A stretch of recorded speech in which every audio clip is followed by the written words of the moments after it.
Welcome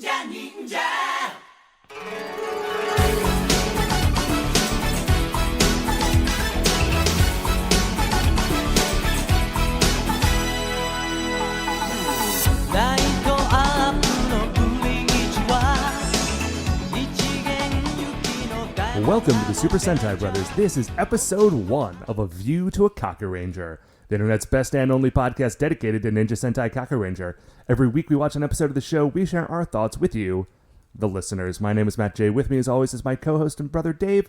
Dave, how are you doing, man? I'm excited. Dude. I'm on tenterhooks. Premiere episode, season 3 of the Super Sentai Brothers. This bad boy. This is good stuff, man. I'm excited. It is almost hard to believe that we have come this far and are still doing it, and yet that is exactly what is happening. Welcome back to our longtime listeners. If you have just started watching Kakuranger and have decided to listen to this show along with it, or just found the podcast by some other means, welcome. So what we do here, what we have been doing for the last 2 years, is we pick a show, one of the Sentai series, and we specifically. watch... Yeah, I mean, not just any show. That'd be pretty broad. Next season, Friends. That's going to be a lot of episodes, bro. That's a lot, dude. We can't do that in a year. It's too many. But yeah, so we have to do a couple episodes a week. I don't have time for that. Yeah, so we pick an episode of a Super Sentai series, and we watch it. Every week. Every week. Even when we don't want to, which usually isn't the case. It's almost never. Almost never do not want to, but every once in a while. Man, life is a crazy, funny thing, and sometimes you don't have time, or, you just have to make time. But generally, we're psyched to do it, and so we watch it, and we share our thoughts with you, the listener. Yes, first year, we watched Gosei Sentai Dairanger. The second year, which we've just finished, was Chosen Sentai Jetman.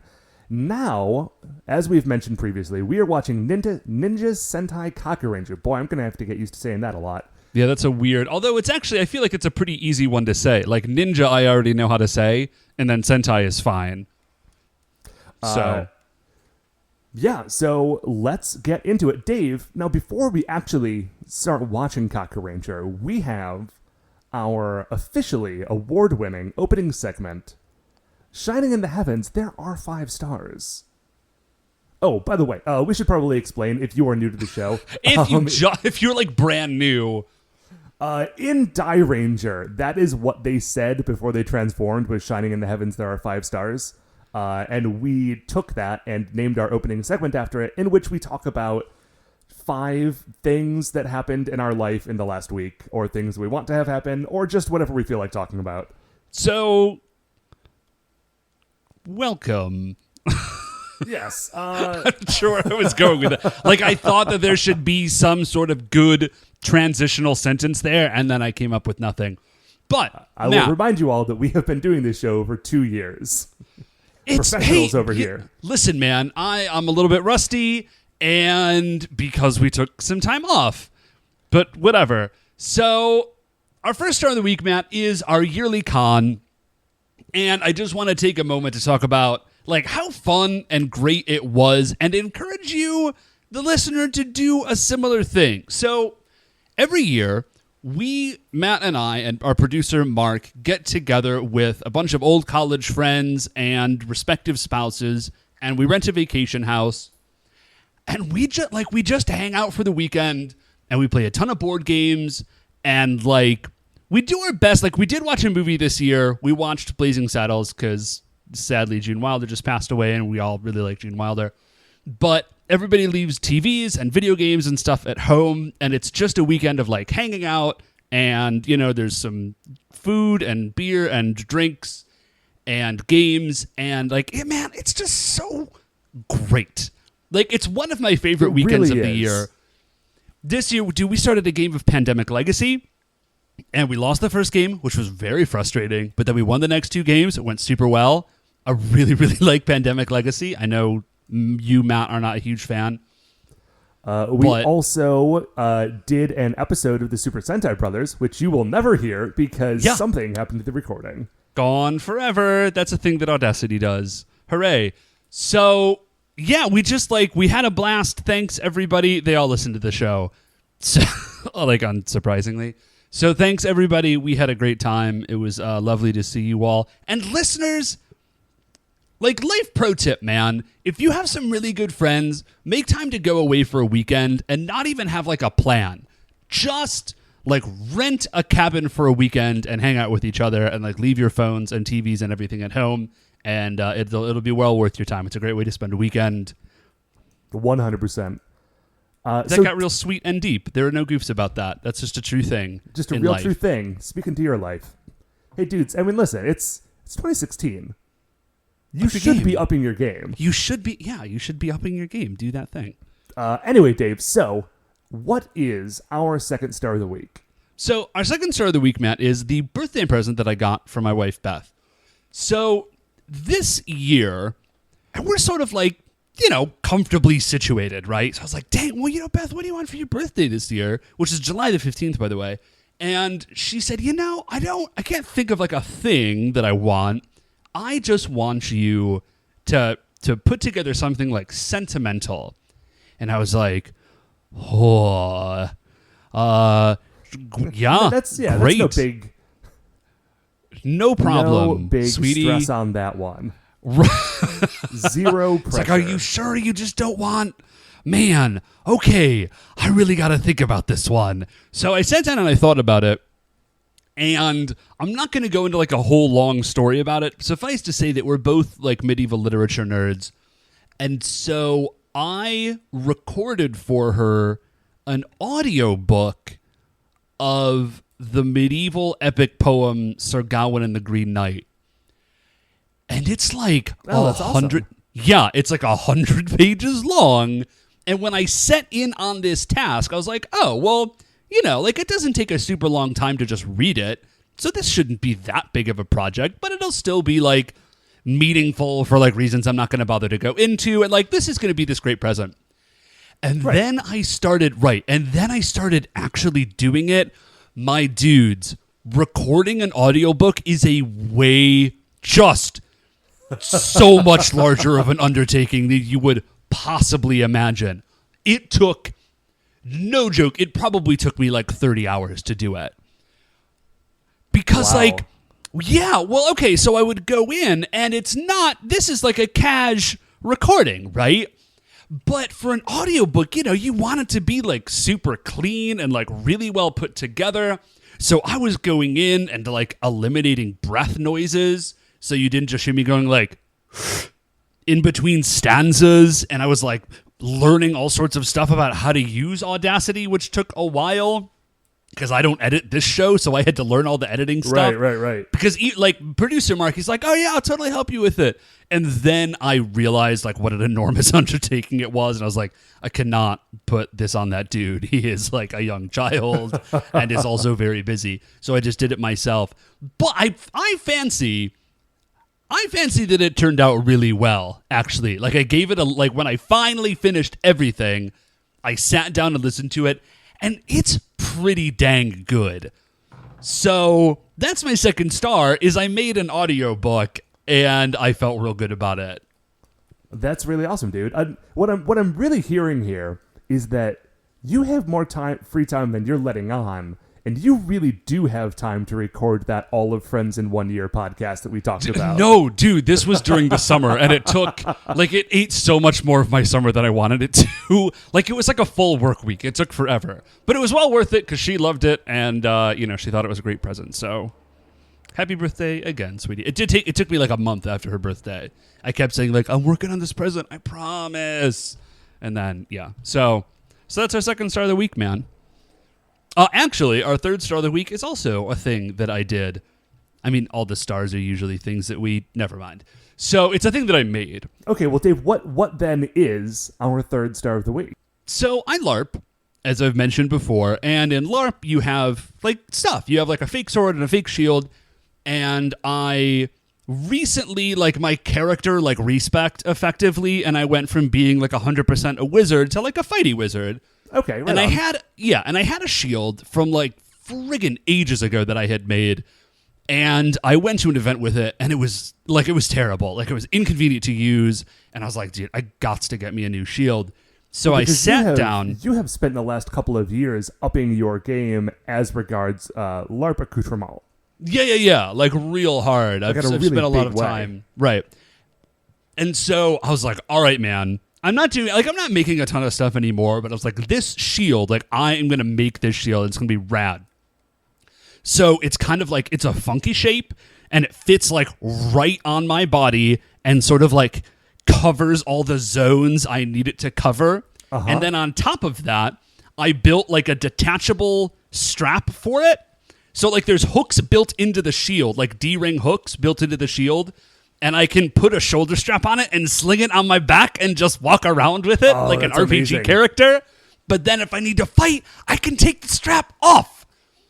And then on top of that, I built in a little, like, sealed plastic, like, window to put my character sheet in, so I can just, like, roll around with my character sheet in my shield. So if I forget, like, what my various powers are, I can just check real quick. Dude, that is rad. And then the best thing I did is the game that I play, like, it has wizards, right? But obviously we don't have magical powers. Right, so the way that we, like, throw a fireball, you can't see it, but I'm doing air quotes.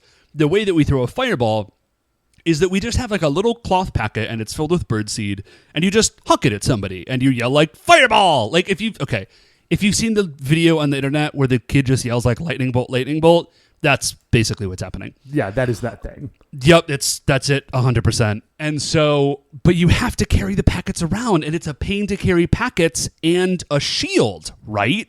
Because your hand is gripping the shield. That's a lot of stuff. It's a lot of stuff. So what I did is I, like, carved a channel in the back of this shield and made, like, a magazine for these spell packets. So I literally, like, I load my shield up with spell packets, and then I can just pull them out and throw them at people. And I sound super, super excited. Like, if you LARP, you might understand, like, what a great idea that is. And I finished it up. I'm finishing, like, the last of the paint on it when we finish this podcast, and it's going to be ready to go, and I'm going to LARP next week, and I'm going to wreck fools, and it's going to be awesome. Dude, that sounds rad. Yeah, so that's my, like, giant nerd out. Almost. I do have one more. But before that, Matt, what is we do a podcast about Super Sentai. Like, the whole thing is a nerd out. Like, I was going to say, like, let's be honest with ourselves. We're not getting too far away from that. So what, Matt, is our 4th star of the week? 4th star of the week, Dave, is, okay, so like a week or two ago, and I've been sitting on this because we haven't done a 5 stars in a while. Yep. But I was out at the bar, and I saw outside a bit of commotion. Not like trouble commotion. Not fighty commotion. It's just like a lot of people circling around something. And I said, aha, this looks like something that I want to go see. So I go outside, and there is a, like, street performer, busker, whatever you call it. Okay. Now, normally, there's a couple of different, like, categories of this, right? And usually it's, like, a guy with, like, a saxophone or a guitar. And they're playing something, and they are, like, varying levels of quality, and people are giving them money, or not, right? Right. Ideally money, but most likely not. And then there are, like, the second category of street performers who do, like, tricks. Yeah, so like a unicycle juggler or whatever. Exactly, like jugglers, magic dudes. And, like, those dudes, by the time they get to the street to be practicing or to be, like, doing it for money, they are usually always pretty good at what they're doing. Well, yeah, like, you can try. Right, exactly. Like, I feel like you've got to be, like, pretty good, or it just almost impossibly ballsy to just go out on the street and juggle and hope people give you money. Okay. This guy was not juggling. Oh, he was also not super good at what he was doing. But what he was doing was fire stuff. Okay. I feel like that's the worst thing to not be real good at. Yeah, see, that's the thing. This dude, I think at just one point decided, like, okay, I'm going to go out there and I'm going to do fire stuff. And he practiced, like, outside of his apartment for, like, an hour and then just hit the streets. So, okay, just tell me before you start in on this. This does not end in tragedy, right? Okay. No. Nobody gets hurt. Okay, awesome. That's just the first thing that I needed to know. So, okay, now I'm going to bet that most of you listeners, when you were in high school, at no point went to like a magic and juggling convention like Dave and I did. Well, we totally did. But so you might not know this, but when people like blow fire out of their mouths, there's like, they make particular sorts of like fluid for that, right? Yeah. Like it burns very, like when you are doing fire tricks, you are using something like it burns very clean. It's like very sort of, you know, as non-abrasive as it can be because you're going to be like, you know, interacting with it a lot. This is not just kerosene. Like there's a no, it's not. Yeah. Like people are not like literally putting lighter fluid in their mouth and then spitting it out like past a torch. Yeah. Except so this dude, because this dude was literally putting lighter fluid in his mouth and spitting it out past a torch. My man, that is not healthy. And like you could just see the look on his face, like I have committed to doing this and I'm going to do it. But every step of the way, the look on this man's face was, I've come too far to quit now, but oh my gosh, I just like hope that what this have is okay. I done? It's dude, just like watching someone learn like on the fly how to blow fire in public was one of the more exhilarating moments I have had in a long time. Dude, that just seems like, man, that seems like the first time that dude tried that. Because I feel like you would know. Or maybe he just didn't know at all and was just like, man, I don't know how those professionals look so casual about this, but like, this is just the way it's done, I guess. And so he's just like it tastes grimacing terrible, through and it. Giant plumes of black smoke, and you might die every time. Oh my gosh. That's pretty incredible. So that's a fun thing that happened to me, Dave. What is our fourth and final star of the week? Fifth and final star of the week, Matt. There are five. Fifth star of the week, 5 stars. So, okay, so our fifth and final star of the week is, and I'm going to talk it really briefly because I'm going to have to like limit myself. There's a Netflix series. It's not from Netflix. It's from the BBC, and it's on Netflix, and it's from a book. And I just like haven't gotten around to reading the book. I know I'm an English teacher. Like I'll read it at some point, but it's called Jonathan Strange and Mr. Norrell, and it's got wizards, which I love. I know you love those. Yup. But it's set in England in like 1806, and so those wizards are wearing tricorner hats. Which I know that you also love. Which I love. So, guys, like, I don't know if I can explain it, but I just think, like, men's Regency fashion is hella cool. Like, tricorner hats and, like, rad coats with, like, a bunch of buttons. Like, I don't care about wigs. Like, that's neither here nor there. But if somehow, like, that S came back and I could legit wear a tricorner hat and just walk down the street in that, I don't know how to express to you how happy that would make me. And Jonathan Strange and Mr. Norrell is just, it's wizards in tricorner hats. And they're, like, bargaining with fairies, and like he goes to the Napoleonic Wars like as the army's magician and is like helping out Wellington by like making giant mud fists and stuff. It's incredible. Like it's so good. We've got one episode left. It's like a 7-part miniseries and each one is an hour, and it's super crazy good. And I'm gonna get the book. I might actually order it this afternoon. I think I have that book. You can borrow it. Oh, seriously? Yeah, totally. Let me borrow that book. That sounds amazing. So, have you read it? If you haven't read it, I think my guess is that you should like. I don't know which order to do these things in because I'm sure the book is better, but the miniseries is also real friggin' excellent.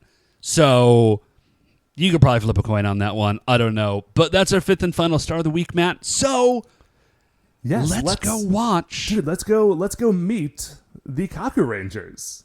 We're gonna go do that. It's episode 1. We're ninjas. Oh, actually, this is a new thing. If you want to watch along with us, this show is on DVD. Oh yeah, that's right. You could just order them.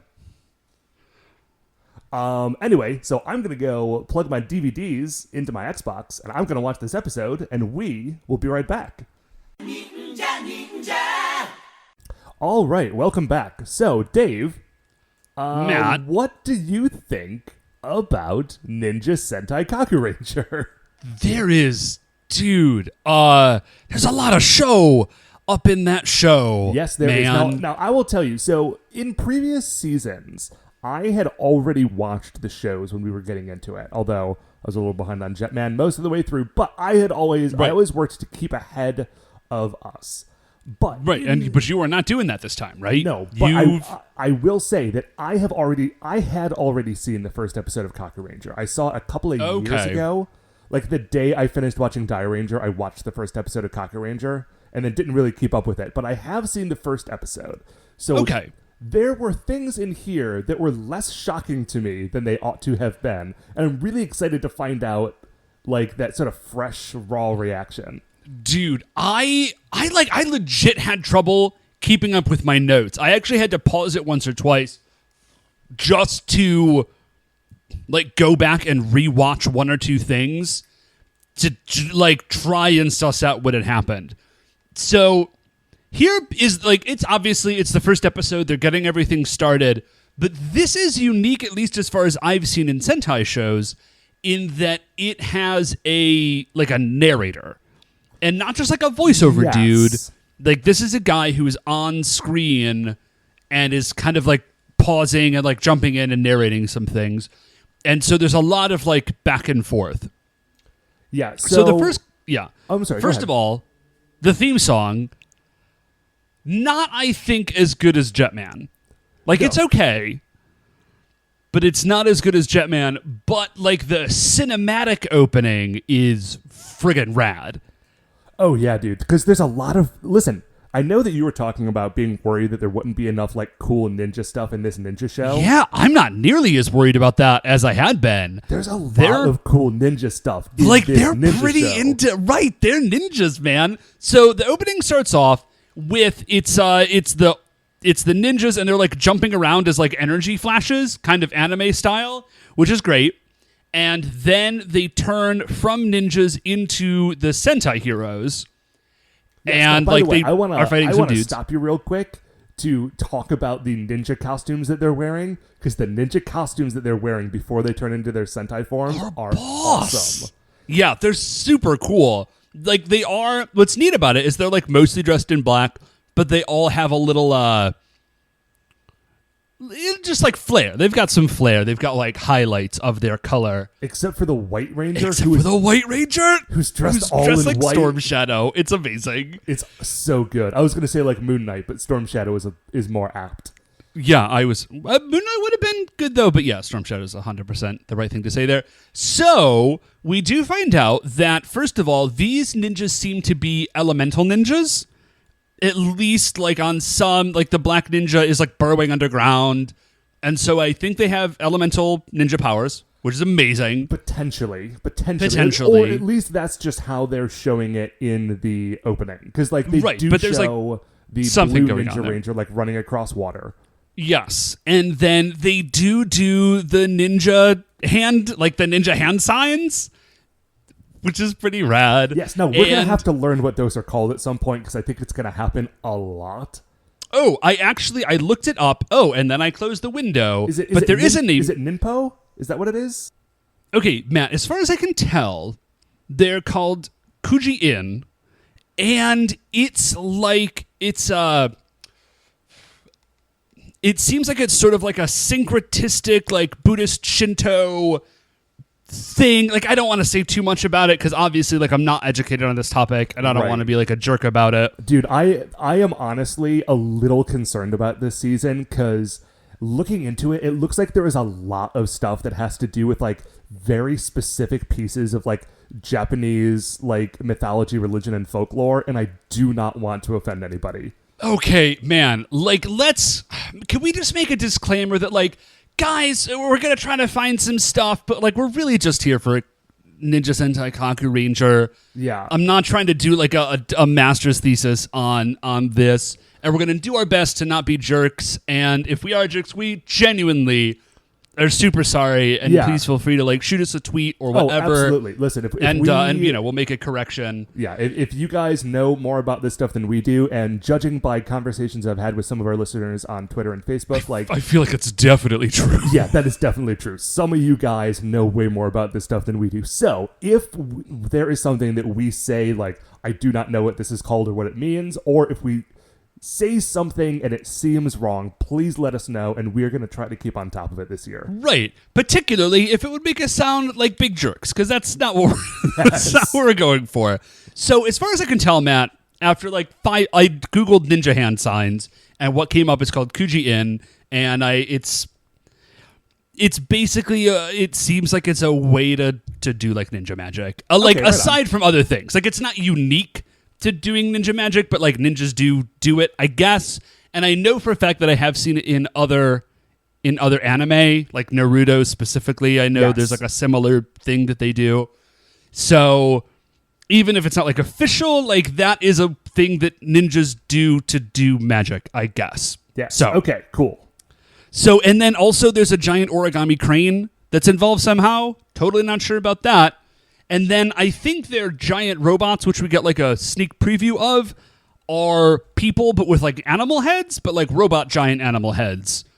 Yes, those have not appeared yet in the show, so we don't really know much about them. Yeah, clueless. I'm looking forward to it. Yep, and then the ninjas like run into the moon, and that not like literally, but like the moon is setting, and they run towards it, and then they sort of fade out. So that's pretty ninja-y, which is rad. So cool. Yeah, so then we go into the narrator, and the narrator is a big goofus. Yeah, and he is up on like a little platform behind a podium with a mic on it. He appears and he's dressed and in disappears in like an explosion and puff of smoke. Amazing. And he's dressed in like a pink kimono, and he's got a fan.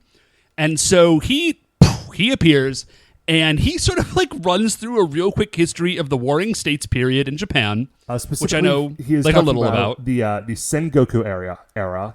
Yeah, and he says like as part of this, like ninja are like an element of this warfare, and he's like, yeah, lots of people were dying. It was very dangerous. And then I think he makes like a quote. He quotes someone like goofy quotes, and just says, "I'm so dirty. Good thing I have all my enemies' blood to bathe in," which is a weird thing to say.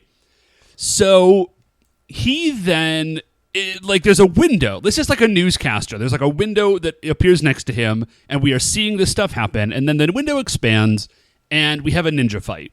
And it's the 5 good guy ninjas, and we know they're the good guys because they're the right colors. Not in a weird way. The right primary colors. And let me just be real clear about that. Yeah, and they're the fighting right a dude primary colors. Dressed all in black, and it's a rad ninja fight. Like people, it's like a super cool ninja fight. Like shurikens hit a dude, and then it turns out that dude was a log. Like, it's classic that kind of ninja fight. Classic ninja stuff.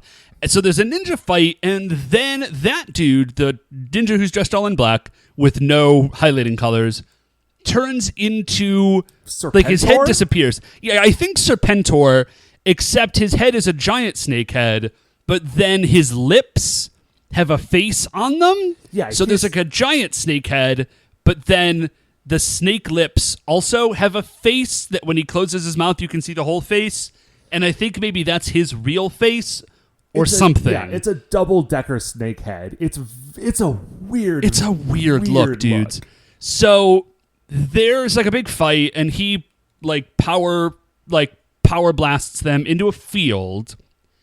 And then so it's the evil ninja and the 5 good ninjas, and then they're like, okay, we have to do it like right now. And they all jam their swords in the ground, and they do like a magical seal, and they are gonna seal him, and his name is Yokai.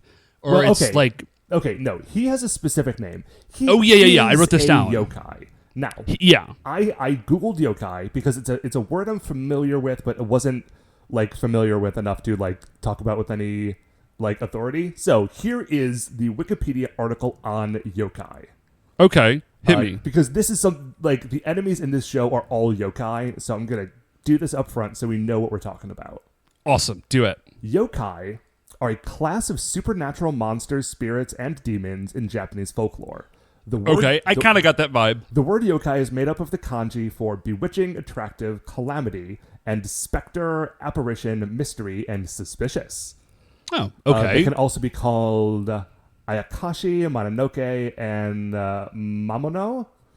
Yokai range eclectically from the malevolent to the mischievous and occasionally bring good fortune to those who encounter them.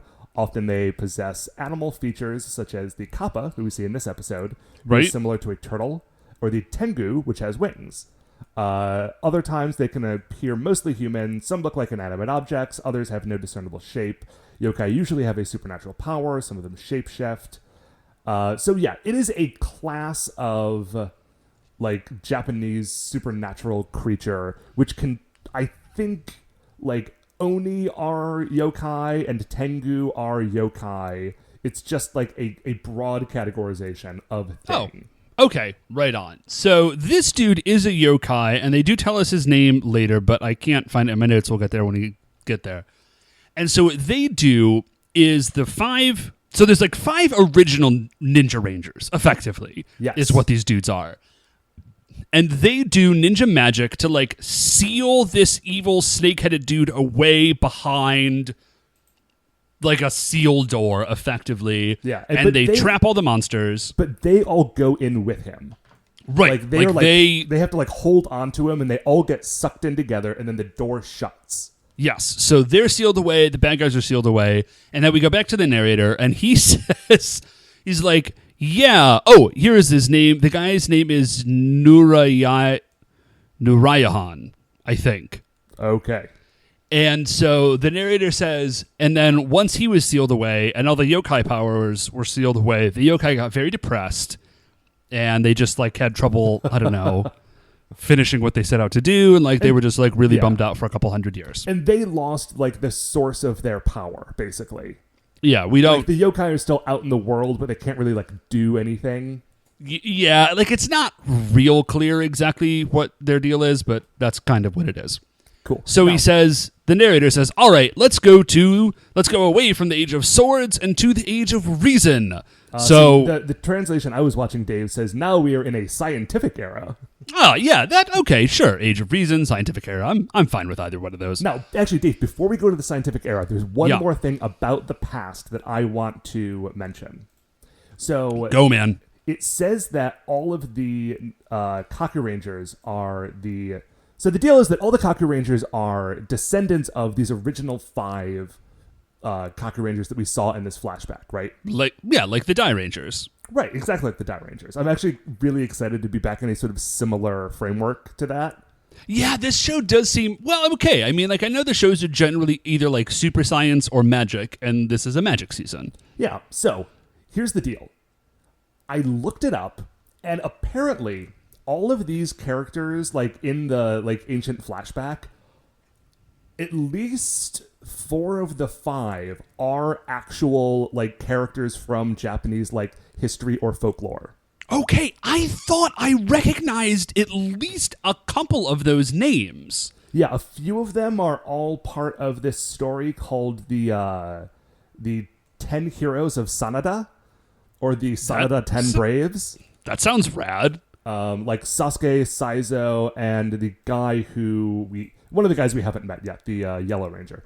And then the Black Ranger is named after like a different dude. The White Ranger, I am not sure, is actually like... That character is a character from Japanese history or folklore. Okay. Again, if you guys know differently, please let me know. So that is what we were looking at here. So okay, rad. So these guys, scientific era. Rad. So we have like ancient mystical ninjas, but now we're in the scientific era, and all these dudes are like the descendants of those guys, right? Right. So it's Sasuke and what's the other guy's name? Saizo. So it's Sasuke and Saizo. And at first it looks like Sasuke is the Red Ranger and Saizo is the Blue Ranger. Well, that is the case. No, okay, sorry. I had it flipped originally because Sasuke is wearing a blue bandana but is the Red Ranger, and I think that's ridiculous. Okay, so here's the thing is it's kind of hard to tell what colors anyone is wearing because here is how these characters are dressed. It is as though they walked them into a room full of every imaginable, like, super 90s shirt and plaid variation. Yeah, it's all torn denim it's and like flannels. like, here's a pile of shirts. Wear as many of them at one time as you can manage to, like, fit onto your torso. And, like, man, those guys go at it with gusto. Like, they're each wearing, I think, at least 3 shirts. Minimum 3 shirts. That's not counting the one around Saizo's waist. But I at least thought I could trust that bandana, because it's like, it's just a bandana, and it's definitely blue. I was like, oh, blue bandana, Blue Ranger. Nope, Red Ranger. Nonsense, writers. So anyway, so Sasuke is the Red Ranger, and we will find out. Like, obviously, guys, they're the Rangers. So Sasuke is the Red Ranger, and then Saizo, it turns out, is the Blue Ranger. Correct. But they're pals, and they are arguing about what they're going to get for dinner, and, like, ramen versus hamburgers, and then a dude off, like, down, and they're both on motorcycles, because they're awesome. Oh, yeah. And then the narrator chimes in, and he says, no, you don't want hamburgers or ramen. You need to get, like something sort of omelet. Omarise or something is what it said in mine. I'm just assuming he's like, you should eat something, like, super traditionally Japanese. But I think ramen rice. is. So, what? Omelet rice? Omelet rice. I don't know what that is, but it sounds real good. I like omelets and I like rice. So, they're, like, arguing about this, and a dude, like, down the road from them, like, they're in the middle of the city, and a dude down the road from them is getting mugged, and he's like, help, and so they run over, and, like, they go to help this dude, but before they can do it, another dude, like, the mugger, steals that dude's bag and, like, runs away. So they chase the dude with the bag. Saizo throws a shoe at him. He Sasuke, falls over. Yeah, Sasuke. Sasuke throws a shoe at him. He falls over, they run over, grab the bag, and then the dude who got mugged, like, runs up, and he's like, guys, you gotta help me. He's like, I'm hurt, I guess. You've got to get this bag to Kappa Shrine, Inari Shrine, on, like, this island. And they open the bag, and it's full of money. And they're like, holy crap, that's so much money. Because these like, guys, by the way, part of their conversation earlier was when they were arguing about food, is that they do not have any money. Yeah. So he's like, guys, you could take a reward for yourselves. It's totally cool, but you've got to get this bag to this shrine. Also, this dude is wearing, like, a bomber's hat and goggles, and his lips are green. So he's clearly an NPC. Like, this dude is not a townsperson. In my notes, it just says, this not at all suspicious man. Right. So he's like, you guys got to go. And they're like, well, I guess okay, if it'll get us some money. So the next thing we see is these guys are on a boat. So they have a boat, I guess, or they rented one or something. So they get out to this shrine, and there's just a bunch of school kids in masks. Like you do. Yeah, like animal masks. I think the style of mask is, like, is kind of specific to some sort of festival, I want to say. Oh, interesting. Like, I think I've seen this in Blade of the Immortal. Okay. And, like, I wouldn't swear to it, but, like, they look sort of familiar, and, like, but they're like animal masks. And so there's kids there, and then there's one girl in, like, a kimono. And the guys roll up and they're like, well, this is very strange because as far as we know, this island is abandoned. And now there's a bunch of kids in masks and a girl in a kimono. And if that doesn't scream like creepy spirits, then right, like maybe literally nothing on the planet does. That just screams ninja problem. Yeah, so anytime I see like a little girl with like a super traditional haircut and a kimono, guaranteed ninja problems. What was the Matt? What was it called? Not Ninja Blade. It was The Wrath of the Ninja. Wrath of the Ninja. Oh man, with Keiji, the Quiet Doom. Oh dude, that movie was so good. I've tried to find it online. I can't find it. But anyway, same thing. There's like a little girl and she's in a kimono and she's got a bouncy ball, and then it turns out she's like a terrifying demon or something. We don't find that out yet. No, I'm sorry. In Wrath of the Ninja, she's a crazy demon, is what I'm saying. Right. Well, in Wrath of the Ninja, almost everyone, other than the titular ninjas, were crazy demons. That's and actually, I think some of them ended up being demons as well. Man, I don't know. Maybe it's been a minute. So they try to talk to these kids, but the kids just like start singing and running off. and they're chasing after this girl. The girl is running through the woods and like fading in and out and teleporting to different parts of the woods, and they're just chasing her as though that's not terrifying. Yeah, these dudes are way more okay with everything that happens than possibly makes sense. And at first you might think it's like, well, they're like the descendants of these super powerful ninjas. Of course they've grown up in like a heritage of ninja-ing. That is not the case. These dudes are not ninjas. They're just weirdly fine with everything that's happening. So basically, like, this chase scene is like way longer than it needs to, but it did give me like a nice respite to get my notes sorted out. Which is very kind of them. Yeah, so they're chasing, she's teleporting, chase, teleport, chase, teleport. Now, eventually they give up, and they're sitting down on a log, and they say, like, dude, this is going nowhere. I have no idea where this shrine is. We can't find these kids. Yeah, like, man. We just need to go back. Like, we just need to leave, and I don't know. We'll give this money to the police or something, and they can deal with it. Yeah, like, we'll just explain what happened, and it'll be fine. So when... like, right as they're saying this, the kids appear again, and they're just like, oh my gosh, okay, we were going to give up. They're like, they're right there.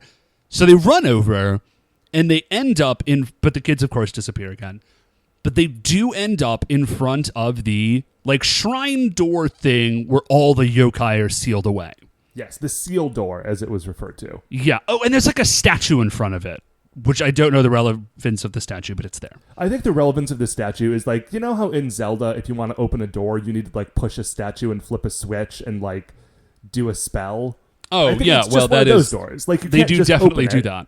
You also have to move the statue first. Okay, so they are there, and the statue is there, but they don't actually open the door yet. But what does happen is that the kids turn into evil ninjas. And they start chasing Sasuke and Saizo. And they throw a bunch of spears at them, and the spears land at their feet. And Sasuke and Saizo are just like, oh no, it's a ninja attack. Yeah, right. They're just like, oh man, ninja attack. So they boogie, like they're running away, and they get split up, and Saizo has the bag originally, and like he drops it down a well or something, and then he falls down. I looked away for like literally half a second to write something down. And when I looked back, the scene had completely changed, and Saizo was surrounded by skeletons. Yeah, so I don't actually know the transition there. What's weird, but it was fast.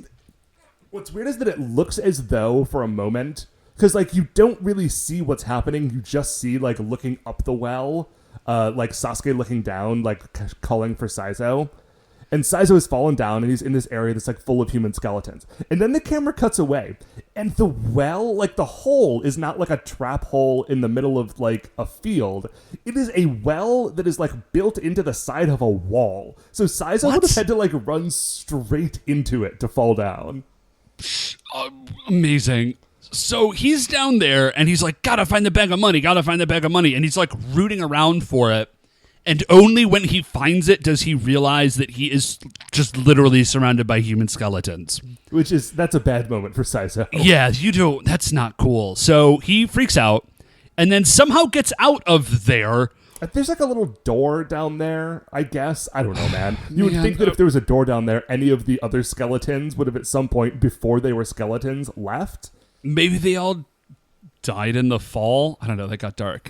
So we cut back to Sasuke, and Sasuke is running away from other ninjas, and like he steps on a rock, and all of a sudden, like it is as though he is in an Indiana Jones movie because these giant spike traps like lift out of the ground. Oh, that's right. I forgot about that. And he does manage to like dive roll out of the way, but just barely. Okay, so they somehow meet back up in front of the seal door. Okay. And when they get there, the bag sort of like flies out of Saizo's hand and onto the statue. And then they sort of look up, and we see that the girl has like a fishing pole, I guess, that she's trying to like... And she grabbed it out of his hands with the fishing pole, and now it's stuck on the statue. Yeah. Saizo sees this, runs over and grabs the bag, and is like, you can't have this. Now the ninja monsters, because they're not regular ninjas, they've got like weird monster faces. are running towards them. But as like they approach the seal door, there's like something about it that makes them stop. Right. Because like they are like these yokai monsters and they can't approach like the ninja magic of the seal door. Which we know as viewers, but Saizo and Sasuke have no idea what's going on. Yes, but it turns out it doesn't matter, because all you have to do to open the seal door is accidentally step on a secret panel that's like hidden on the ground, and then it just opens. Which seems like a very bad security system. Yeah, like there's nothing. It's not like, oh, you need to have like descendants of all 5 and they need to like do a thing and you trick. It's like literally. Okay, now in this show's defense, I think that switch was like below the statue, and the statue reacted and moved when Sasuke and Saizo appeared. Oh, well, all right. So I think that you actually did need to have those 2 guys, or at least, some of the people who were descendants to be able to do this. All right. Well, that's otherwise they would have done this like day 1. Yeah. So the secret panel, the door opens, and then the little girl, it turns out, like she shapeshifts and she turns into the weird dude from before. The green-lipped dude with the green-lipped dude. And he jumps down, and he's like, got you, jerks. And they're like, what are you talking about? And he says, this was all a trick to get you guys here, to get you to open the door. Like, that's not even real money in that bag. Look in the bag. And Saizo looks in the bag, and all of the money has turned into cucumbers. Dude, is that a Kappa's thing? Listeners, if you know... man, because he like eats the cucumber, the Kappa does. Oh, the guy turns into like a Kappa monster. Anyways, okay, this is what this dude looks like. He looks like if the creature from the Black Lagoon got like really into like Bob Marley and playing soccer while he was in college. Like that is what this dude looks real. Like. Nope, that's perfect. That is exactly what that thing is. Now, and maybe he digs cucumbers. We get a brief cutaway to the narrator, and the narrator says, hold up. Wait, Matt. There is a thing that happens just before that, which is that a different dude, a younger dude, also in a pink kimono, but with like a big floppy hat, appears on a cloud that just flies in. And his name is Sandyu, and he explains a little bit the situation. He's like, oh yeah, these are monsters, and you guys are descendants of ninjas. Later. Yeah, it's like, I guess this is your destiny. Bye. Right. And then electricity shoots out of the door, and the yokai turn from ninjas into like blue bodysuited monsters with like scream faces. And then the cop is like, I'm all charged up. And then we go back to the old guy narrator. Now, this is where the narrator turns from like goofy dude to like guy I don't like. Because the way he describes the Kappa is like, hey, this is the Kappa. They're like sort of turtle dudes, and they hang out in like rivers and lakes, and they like to touch the bottoms of young girls. And he's like, I also like to touch the bottoms of young girls. Awesome. And it's like, dude, Great. That's not awesome. You suck, and I don't like you now, and now we have to listen to this weird creepo narrate the rest of this show for 50 more episodes. Thanks, dude.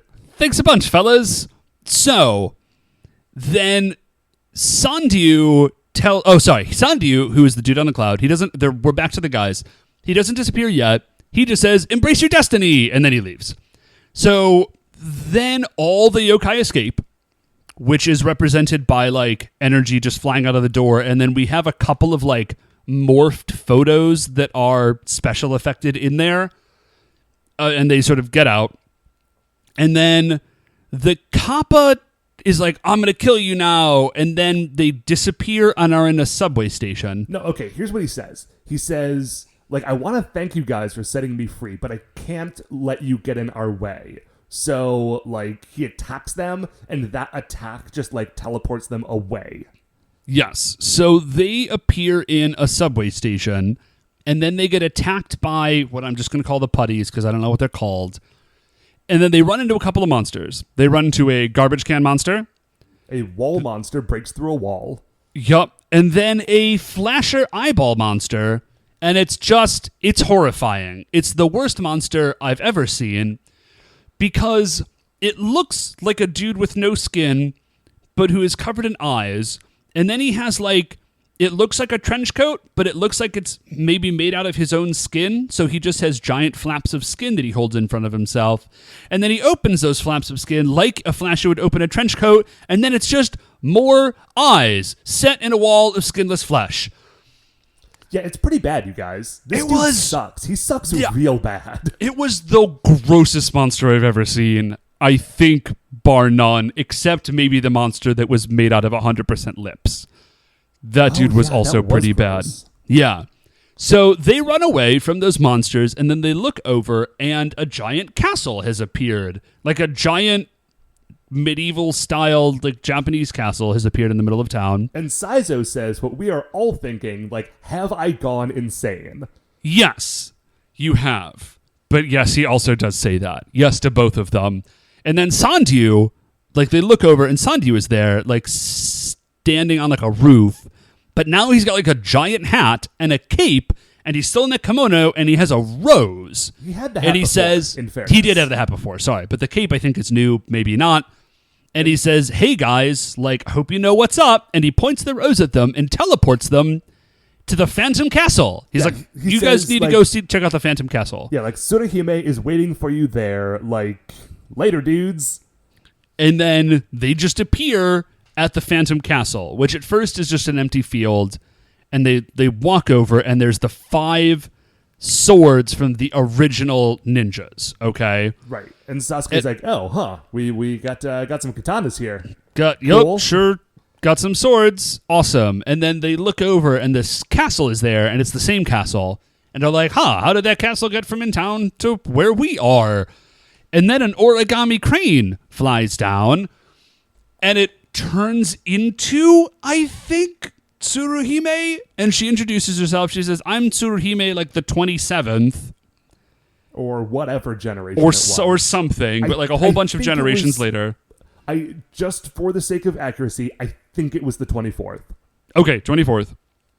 And they're like, dang, that girl's super cute, which doesn't seem like a relevant thing to be discussing right now, guys. But and then she gets really mad at them, and Saizo's like, hey, she's even really cute when she's mad. And she's like, listen, again, my dudes, like, there is a problem. These swords were, like, placed here by your ancestors. We are all ninja. We need to draw these swords together. Like, get with the program, buddies. Yeah, so she apparently knows what's up. Like, so Tsuruhime's descendants have been, like, on the ball. Sasuke, it's Tsuruhime because she's the 24th one. The descendants of, like, Sasuke and Saizo's family are not on the ball because these dudes have no idea what's happening. So she's like, guys, like, come on, like, we have to, like, let's do this. Like, grab the swords. We're all going to grab them at once. And then ninjas. So they all grab the swords, and then there's lightning on them. And then lightning shoots out of the swords. And then the castle breaks apart. And it's a castle sword. Up.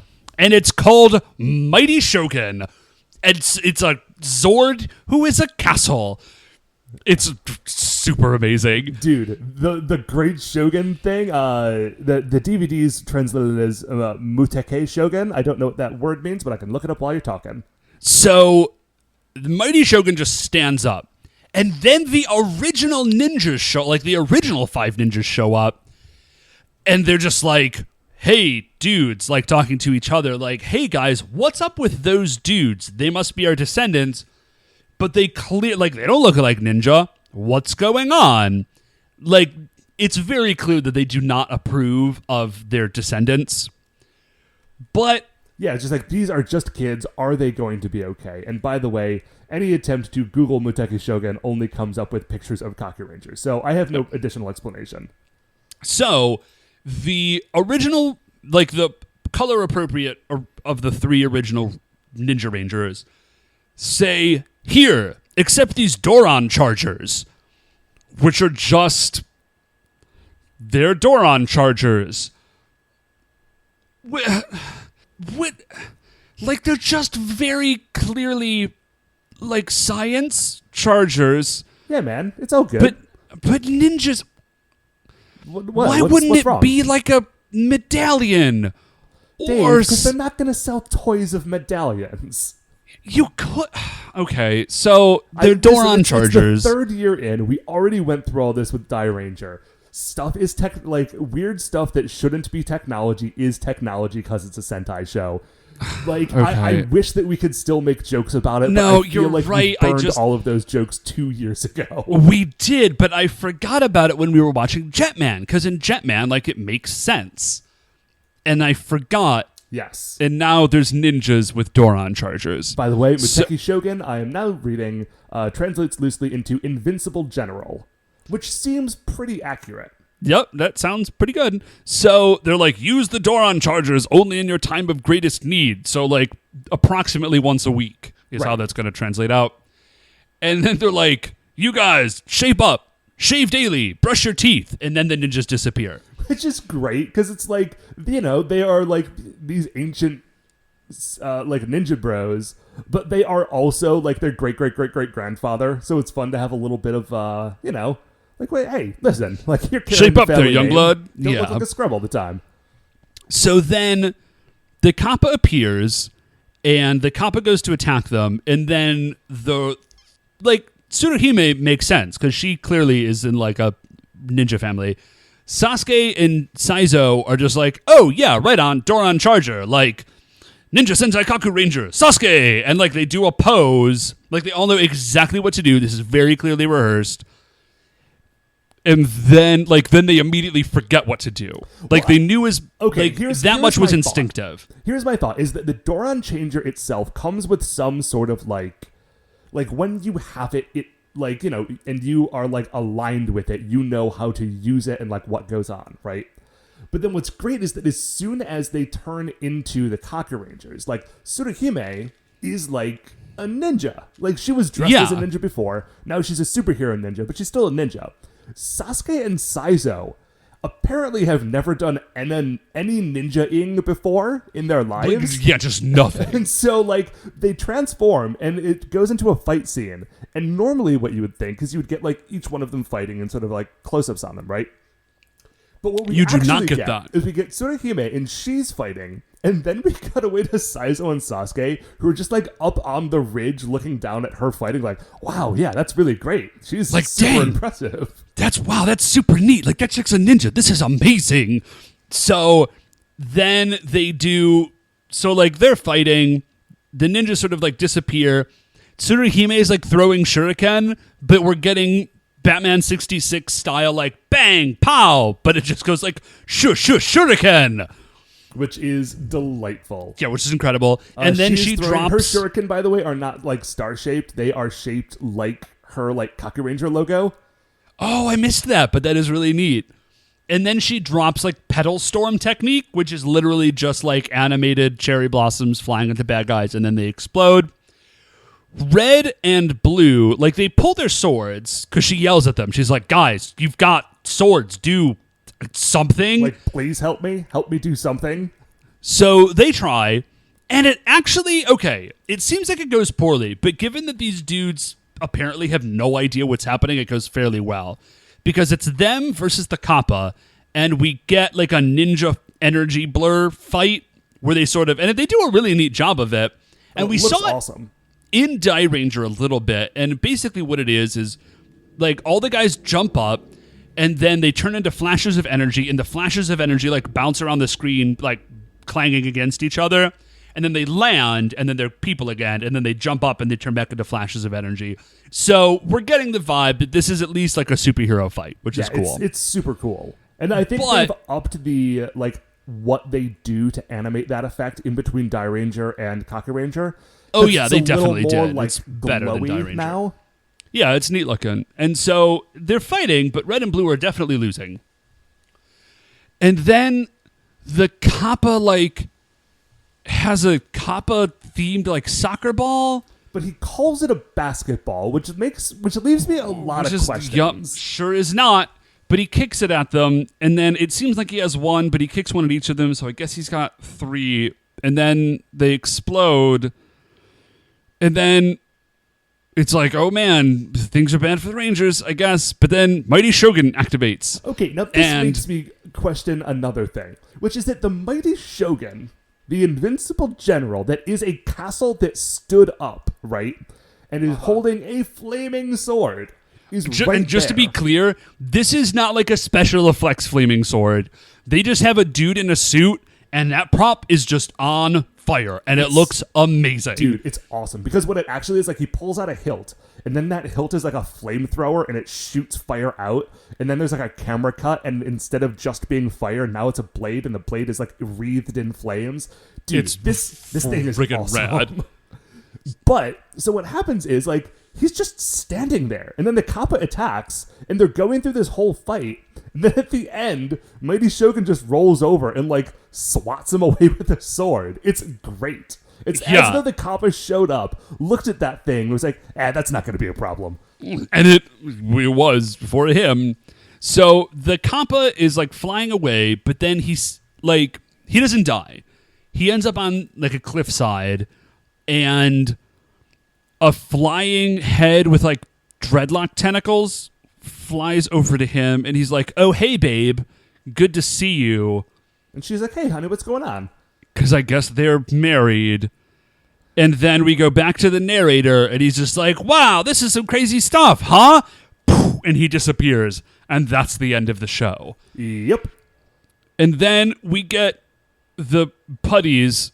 Like, the closing sequence is the putties doing, like, a hip-hop dance routine, and then a guy is sort of rapping over them, but about shurikens. And then we see the Kakurangers on shark cycles. Yeah, I don't know why their motorcycles are shark-themed, but they 100% are. Yeah, they definitely are shark-themed, though. And that's the first episode of Ninja Sentai Kakuranger. Welcome to Kakuranger, everybody. So, Dave, man, what do you think? Like, okay, obviously, this is your first time seeing anything of this show. What are your first impressions? Okay, my first big thing is I'm pretty psyched that it does seem as ninja-y as it does. Yes. I genuinely assumed that this was going to be like a really vague nod to anything even vaguely ninja-related. But, like, no, man, it's like ninjas when they're like, they've got cool outfits and shuriken and, like, ninja powers and everything. So, like, I'm into it. How about you? I like it. I think that we were right that this one is going to be a lot more goofy than Jetman was. Yes. That totally seems to be the case. I'm fine with that. The monsters are a little on the gruesome side. But, you know, Die Ranger seemed like it was going to be real goofy at first, too. And then it got super intense. Yeah, it did. It sure did. So I'm looking forward to seeing where this goes. I like that it seems that even though, like, Sasuke is the Red Ranger, like, Tsuruhime seems like she's the one who's actually in charge, and I really dig that. Yeah, that is pretty rad. I'm going to go so far as to guess that will probably not remain the case just because, like, he is the Red Ranger. But I dig that at least at first, Tsuruhime seems to be the one who, like, knows what's up and is taking care of business. Now, in previous seasons, this is when I would have asked Dave, what's your high point of the episode? But, like, honestly, we got a little sick of that structure, so we're just going to do a little, like, post-show wrap-up talk, which we just did. And also, we are going to be doing the episode-by-episode Creature Royale, where we add the new monsters to our currently existing list of monsters. But this dude is still alive. Yeah, I don't want to go adding people to the list until they've gotten blown up by a giant flaming sword. Yep. And this dude, that did not happen. I don't know if he's a monster of the week that lasted a week, or if we're going to be dealing with this Kappa for the entire season. So I don't want to go ranking him yet. But as we go forward, that is what we are going to be doing with this part of the episode. Yep. But that's it for this episode. So thanks for joining us on the very first episode of A View to a Kakuranger. Yes, that is going to do it for this, our inaugural episode of A View to a Kakuranger. Before we finish up here, I'd like to remind you all you can email the show at supersentaibrothers@gmail.com. If you want to get any updates on future episodes or check out what we're talking about on Twitter, we are at Super Sentai Bros. If you like the show, and hey, this is a good time to do this because it is the beginning of a new season and a great time for new listeners to jump on, give us a rating, give us shining in the iTunes review section. There are 5 stars. That helps people find the show if you rate and review there. Tell people that you know who you think might like it, that this exists. If you have any buds who are like super into Kakuranger, but not already into us, That's some good synergy. Yeah, man. We got a whole thing. But that's it. Super Sentai Brothers is a production of Retrograde Orbit Radio. We are the Super Sentai Brothers. I'm Matt. I'm Dave. And we will see you next week. Kakuranger.